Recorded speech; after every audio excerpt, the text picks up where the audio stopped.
Omusajja nga wa sayini nnyo.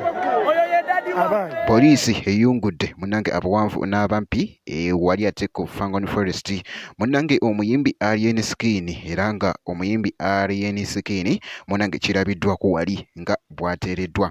Naye munnange bakira obwedda nga bamutwala munnange oluguudo lubadde lukutte jaamu.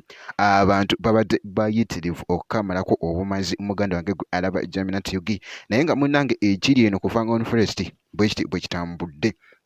Wali wonna muganda wange gwe alaba Jaminat Yugi abantu nga bangi bitya wali wonna era nga abapoliisi munnange era balabiddwako wali era nga bw'olabaawo ebyo ebifaananyi. Abapoliisi munnange ate babadde nga bali mutwala waka naye nga omanyi omuntu ali mu kkubo.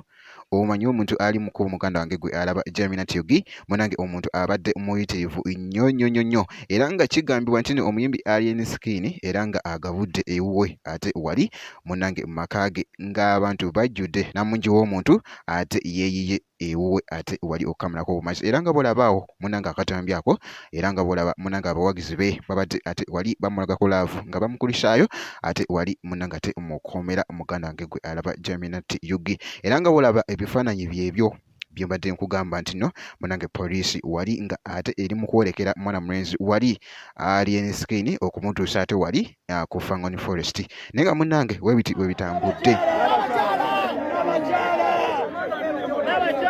Omusajja nga wa sayini nnyo.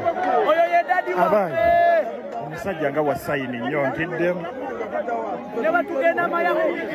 Tannayogera wadde ekigambo ndaba akola sayini.